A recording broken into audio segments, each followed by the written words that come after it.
rogamos ainda a espiritualidade amiga que sempre, com muita paciência, nos intui, nos orienta, para que na noite de hoje nós consigamos refletir sobre um tema tão necessário nos dias de hoje, que é bem-aventurados os puros de coração.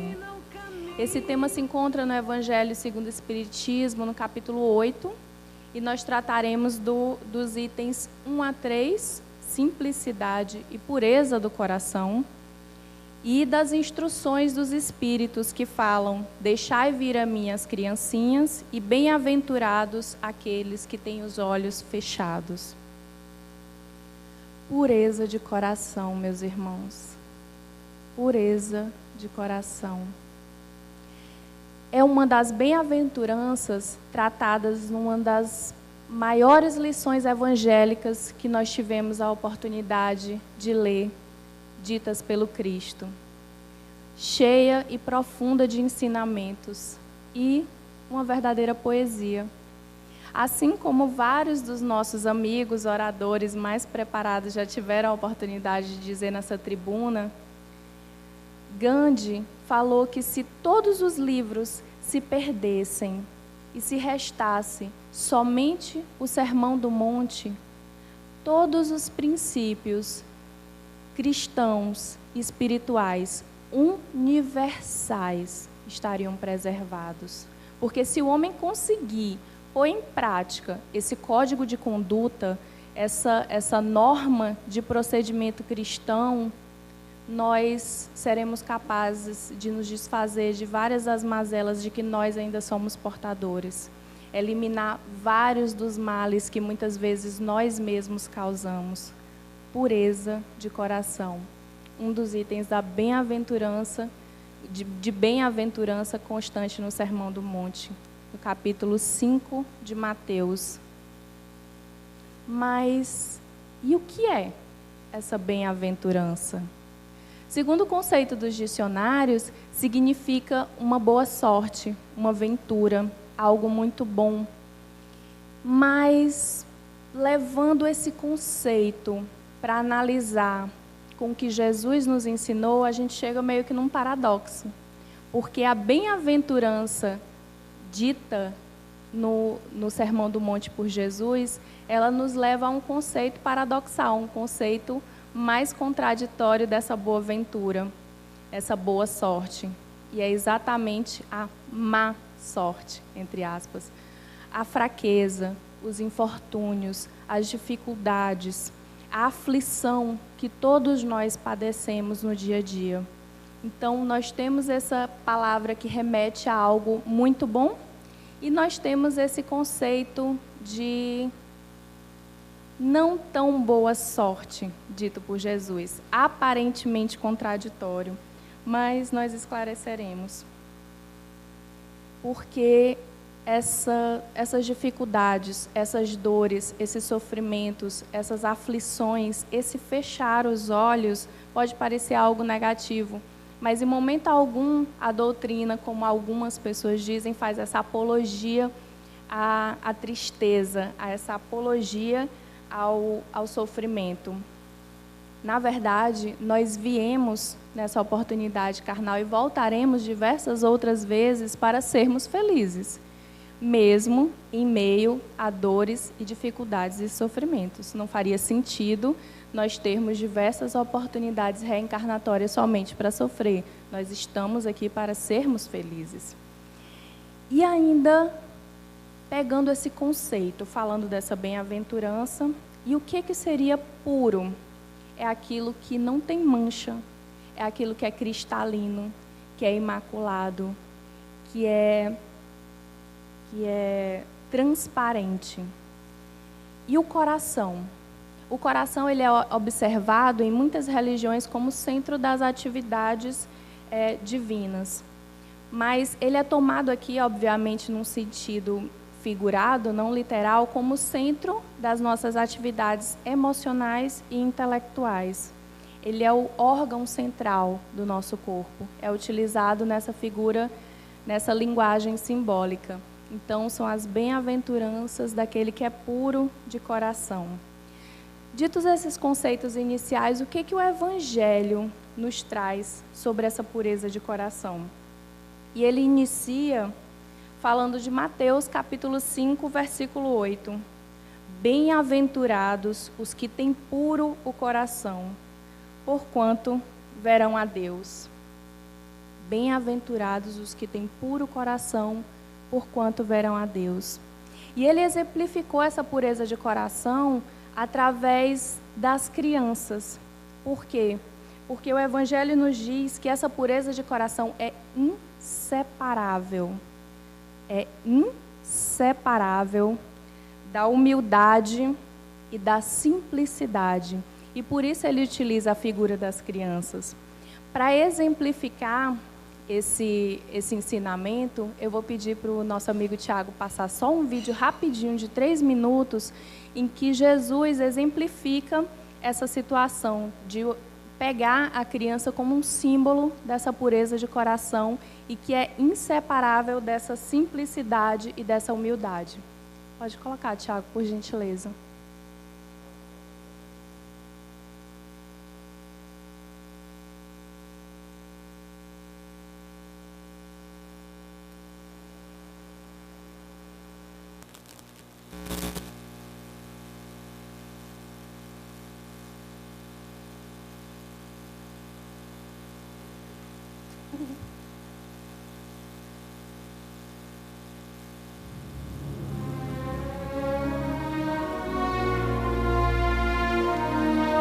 Quem é o maior no reino dos céus?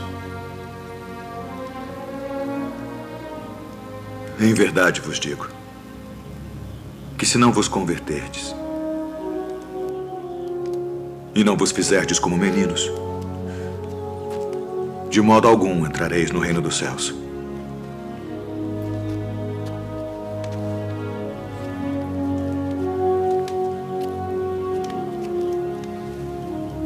Portanto, aquele que se tornar humilde como este menino, esse é o maior no reino dos céus.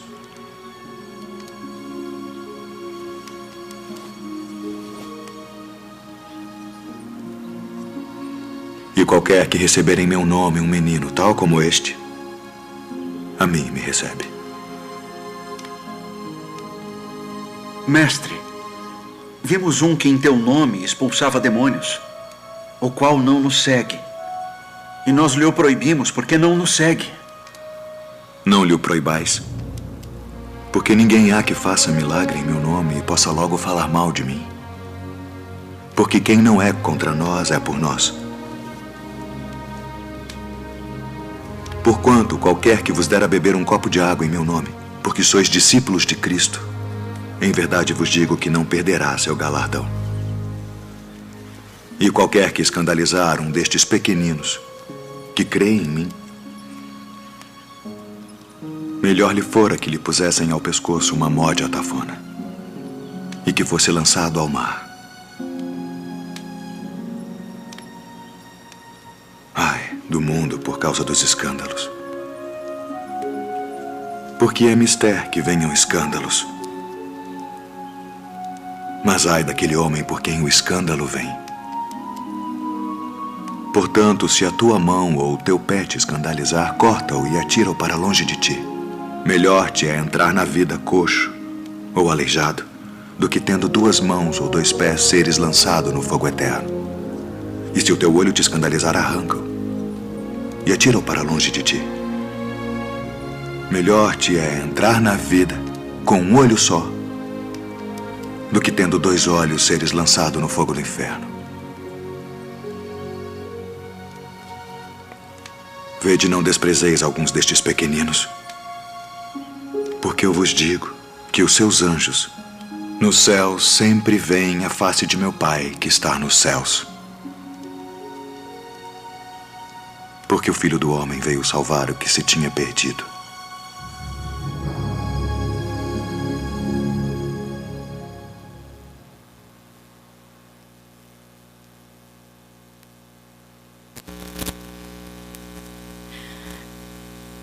Eu também me emociono muito com esses vídeos. Aliás, são vídeos perfeitos que a gente pode encontrar lá no canal Mormon.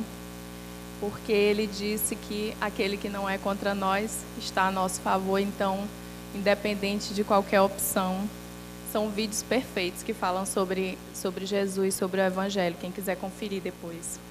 Mas a criança, ela é utilizada como símbolo de pureza de coração.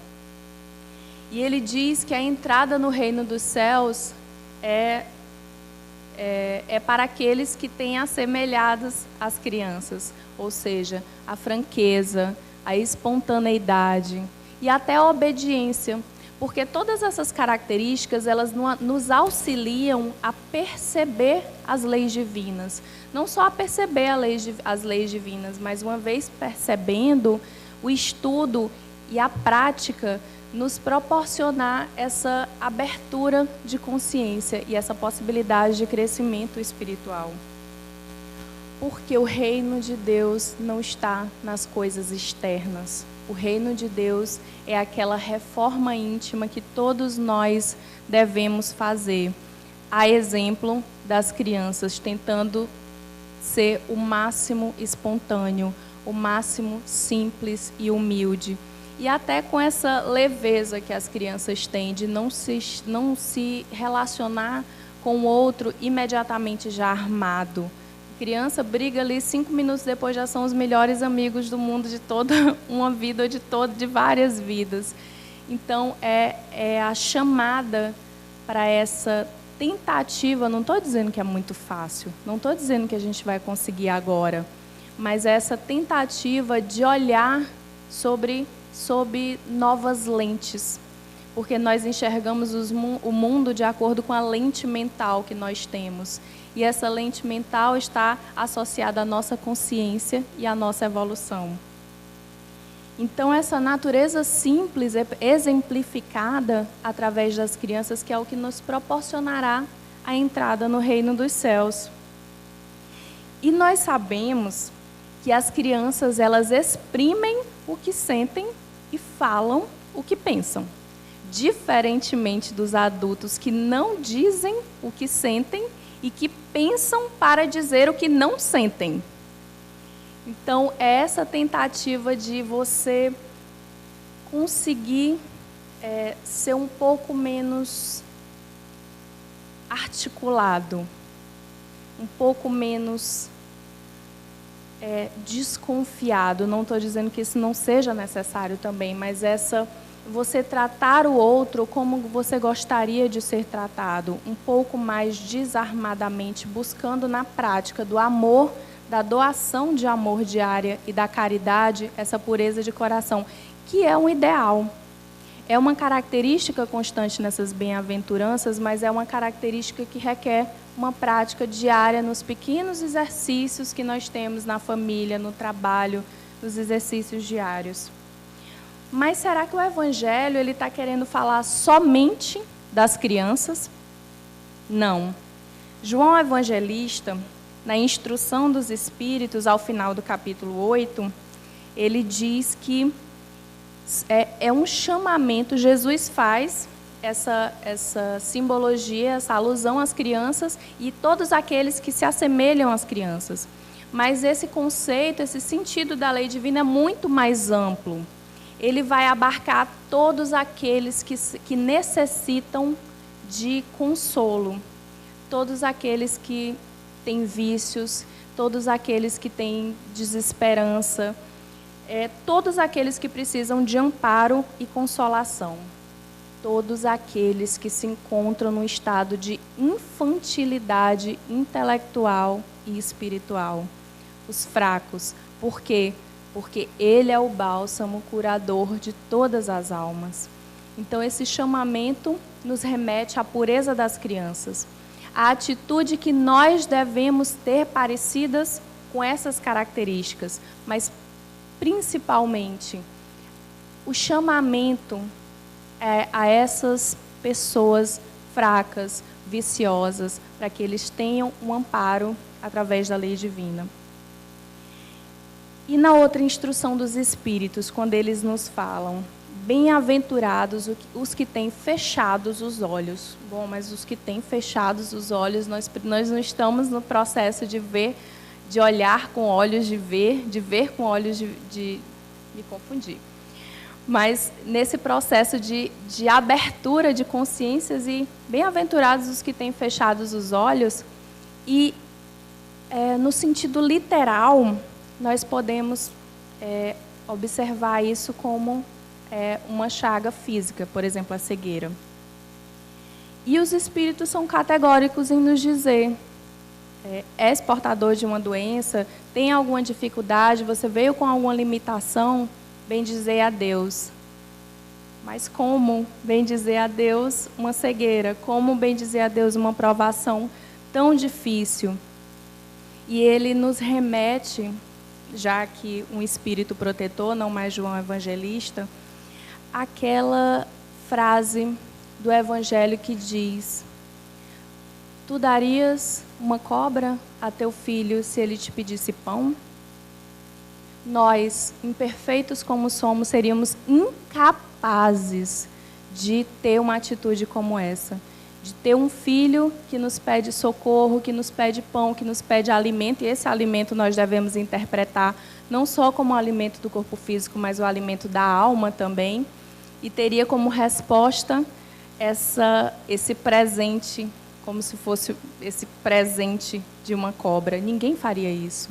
Nós não faríamos isso, pais, mães e criaturas imperfeitas como somos. E Deus o faria? Não, não faria. E é essa a reflexão que nós temos que fazer. E ele ainda nos adverte que essas dificuldades que nós passamos, infelizmente, é o único recurso que nós ainda temos na Terra para promover essa tomada de consciência, essa evolução espiritual. E ele afirma ainda que nos mundos superiores não há doença. Por que que não há doença? Porque com o espírito mais depurado, o espírito não adoece mais o nosso corpo, porque ele não é mais portador das mazelas, dos miasmas e das chagas que nós ainda possuímos. Não há doenças porque nós já conseguimos elevar um pouco mais, nos elevarmos um pouco mais nesse patamar de evolução. Mas vamos lá na prática. Como é que eu consigo ser puro de coração na prática?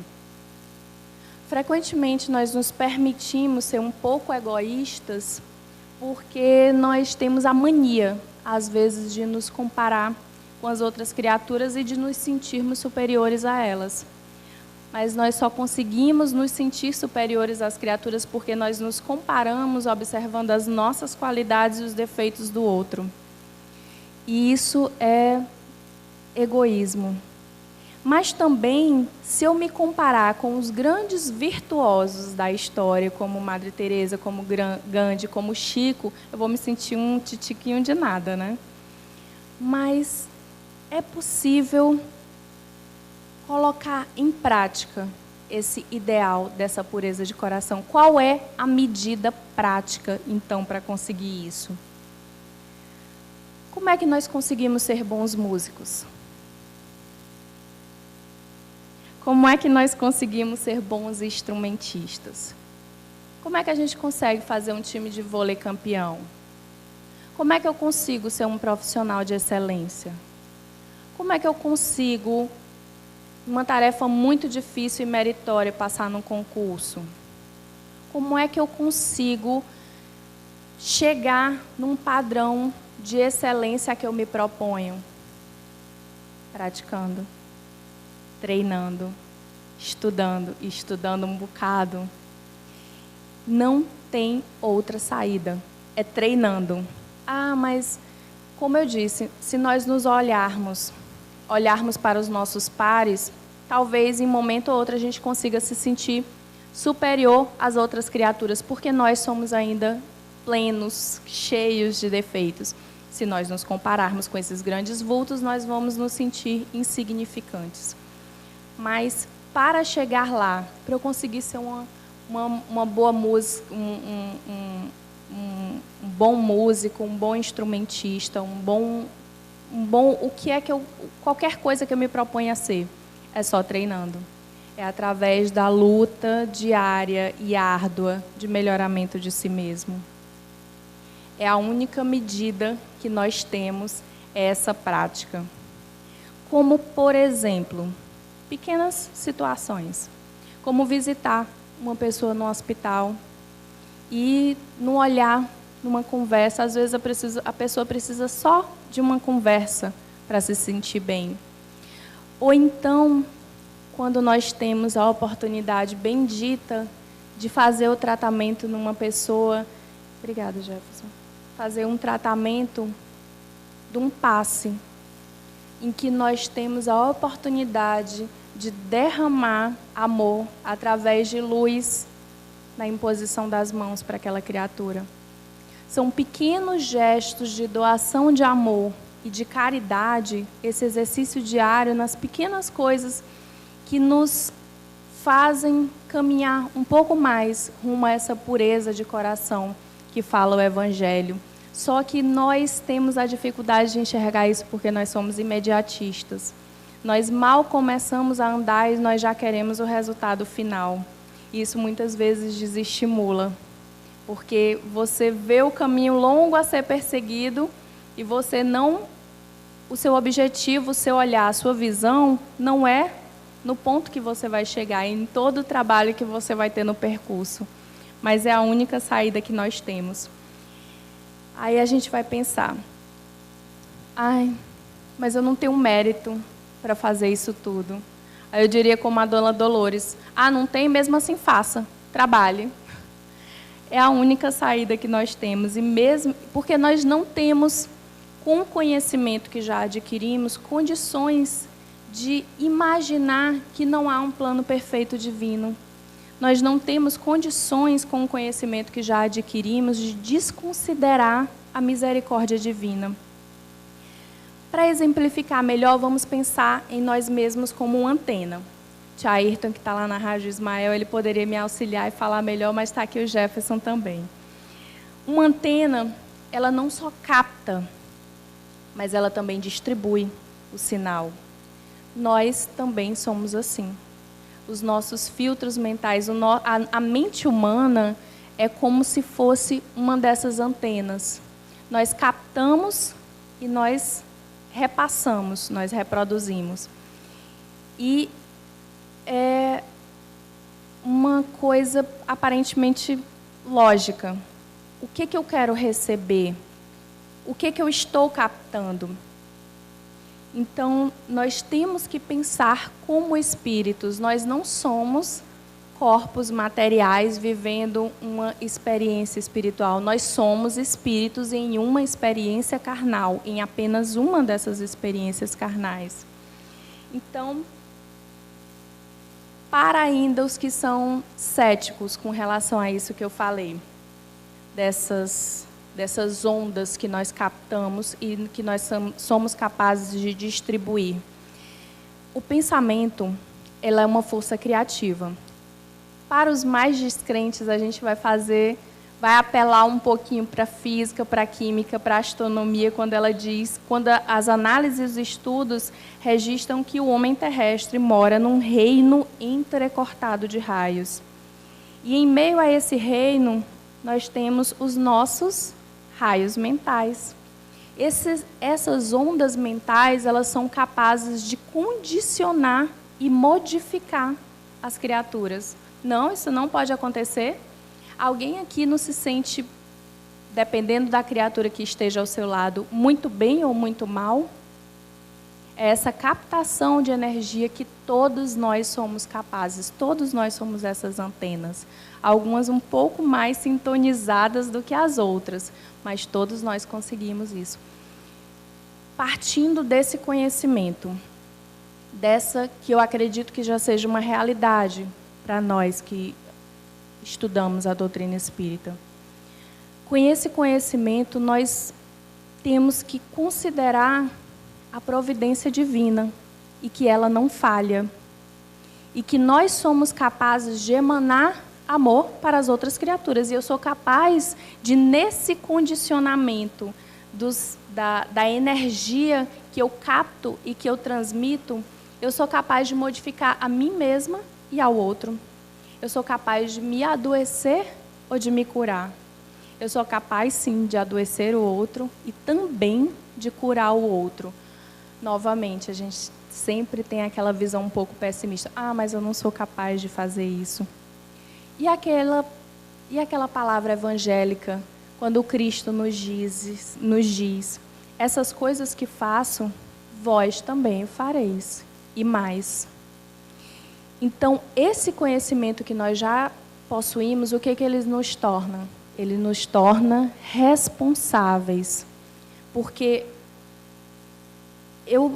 pode ser uma visão um pouco particular especificamente nesse ponto, mas eu acredito que quando você chega nesse estágio de compreensão de que você tem uma responsabilidade da energia que você emana para tornar ou a sua pessoa, o seu próximo, ou o ambiente melhor ou pior, você tem a obrigação de ser um trabalhador do bem. Por quê? É porque a Geórgia está falando? É porque a doutrina espírita obriga a isso? Não, porque é um chamamento do Mestre.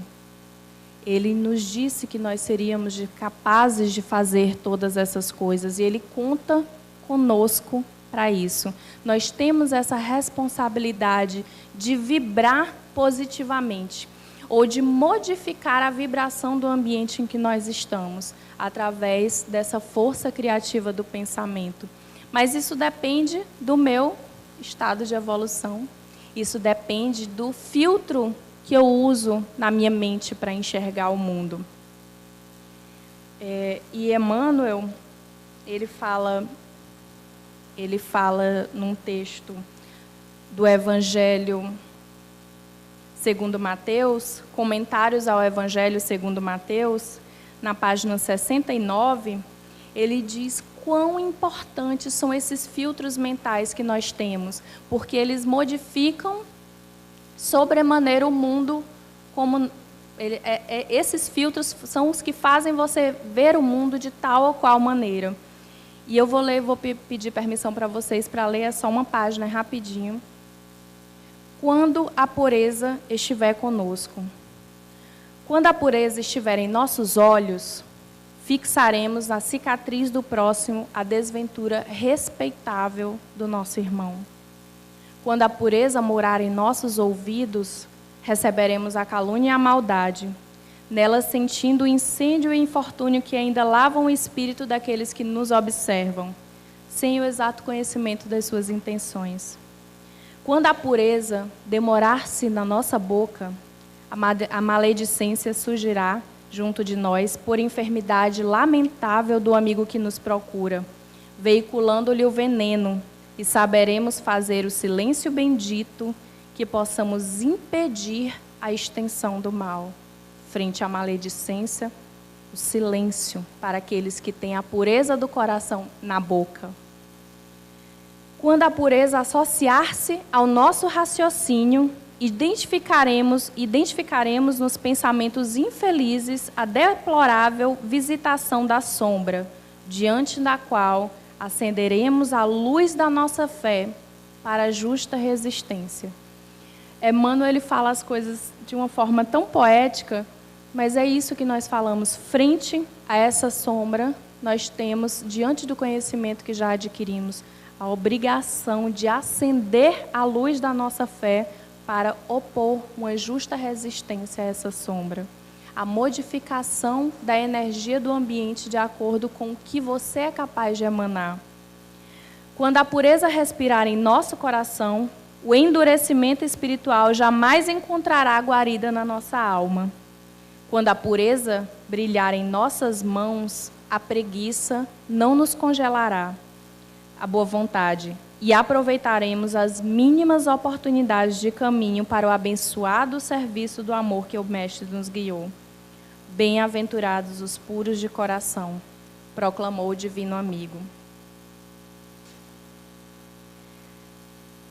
Tem um magistrado, psicólogo, profundo conhecedor do espiritismo chamado Zalmino Zimmermann. Ele foi o fundador da Associação Brasileira dos Magistrados Espíritas. E ele faz uma reflexão interessante sobre essa pureza de coração.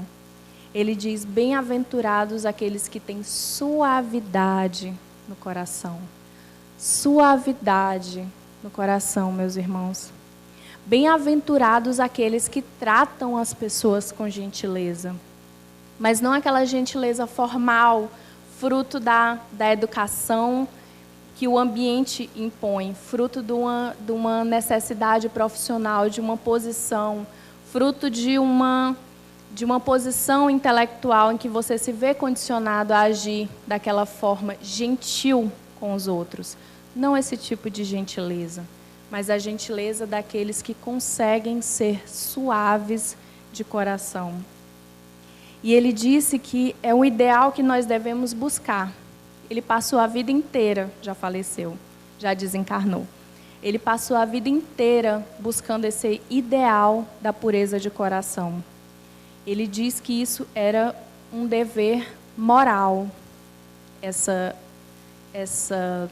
suavidade, porque ele diz que não se concebe ter o exemplo de Jesus, imaginar a figura de Jesus sem essa mansuetude, sem essa suavidade de coração. Alguém consegue imaginar os ensinamentos do Mestre em uma agonia e uma ansiedade? Se fosse o caso de atitudes dessa forma, os ensinamentos que ele teria nos dado, por exemplo, com relação à mulher adúltera, ou com relação a Madalena, Maria de Magdala, quando, pela reprovação social dos seus atos, Jesus olhou para ela e não viu a condição, escolheu não ver a condição que ela estava, mas o que ela poderia ser. A suavidade de coração de você olhar para o outro e conseguir ver a presença de Deus em tudo que nos rodeia, em tudo que nos rodeia. Porque se não fosse assim, esse olhar com essa suavidade de coração, com essa pureza, talvez ele não tivesse nascido numa manjedoura. Porque a manjedoura poderia ser um local, para muitas pessoas seria um local, digamos, reprovável para a vinda do Filho do Criador. E também, olhando esse exemplo de agir com suavidade de coração, com pureza de coração, e sempre enxergar a essência divina em todas as situações, nós temos o exemplo de Madalena, que era publicamente desprezada devido à sua condição que se mostrava, e o mestre Galileu a converteu na mensageira celeste da ressurreição. A mensageira celeste da ressurreição. Uma pessoa que era absolutamente reprovada pela sociedade, e o mestre, com essa pureza de coração, viu o que ela poderia ser, não a condição em que ela se encontrava. E é isso que ele nos chama. E assim são tantos e tantos exemplos no Evangelho. E nós temos que ter essa tentativa constante de buscar essa pureza de coração. E para isso, como nós já falamos, nós necessitamos mudar essas nossas lentes mentais. Porque a nossa necessidade básica é de autoeducação, é de luz própria, é de modificação do meu eu para a entrada no reino dos céus. Porque eu não consigo modificar a nenhuma criatura se eu não consigo modificar a mim mesmo e as pessoas, aos mais próximos, aos que estão mais juntos, ao próximo mais próximo. E nesse texto de Emmanuel, também tem um outro exemplo, uma breve história no livro Jesus no Lar, psicografia de Chico Xavier, que nos relata como Jesus ele era simples em tudo, nas suas atitudes, nas suas palavras, nos seus exemplos, porque ele ensinava através de parábolas, primeiro porque nem tudo poderia ser revelado até aquele momento, e porque ele respeitava também as imperfeições e as limitações das pessoas que ele estava se dirigindo. Então, nesse livro Jesus no Lar, no capítulo 3, Explicações do Mestre, é relatada a história de Sara. Sara era a esposa de Benjamim, que era um criador de cabras. E Jesus pregando sobre o reino dos céus e fazendo essa alusão às crianças e à pureza de coração, Sara perguntou a ele: Mestre, como é possível eu entender esse ensinamento do reino dos céus? Como é possível eu colocar a lei divina em prática na minha vida? E o que foi que Jesus fez? Ele explicou verdades divinas de acordo com aquela criatura. Ele olhou e falou: Sara, esposa de um criador de cabras, vou explicar sobre as leis divinas, sobre a entrada do reino dos céus, fazendo uma alusão ao leite. E Chico psicografa a mensagem. Jesus perguntando a Sara: como você procede para conservar o leite inalterado e puro no benefício doméstico? Inalterado e puro no benefício doméstico. E Sara responde: Senhor, antes de qualquer providência é imprescindível lavar cautelosamente o vaso em que ele será depositado. É imprescindível lavar cautelosamente o vaso em que ele será depositado. Se qualquer detrito ficar na ânfora, em breve todo o leite se torna de franco azedume e já não servirá para os serviços mais delicados. Olha a beleza, a profundidade, a simplicidade dos ensinamentos do Mestre nesse exemplo. Ele adequou a mensagem à criatura que estava buscando socorro, que estava buscando ajuda, que estava buscando compreender. E ele faz isso, ele utiliza das nossas vivências, dos nossos exemplos diários, do nosso cotidiano, para nos ensinar como proceder.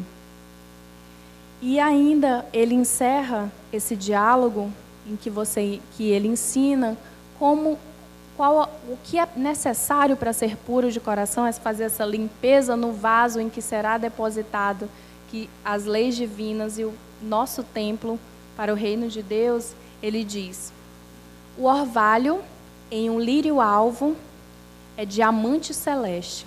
Uma gota de orvalho num lírio alvo, uma flor branca, é um diamante celeste.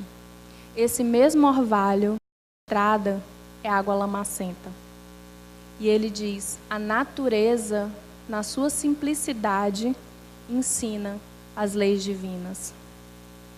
Ou você escolhe ser um diamante celeste ou uma água lamacenta na estrada.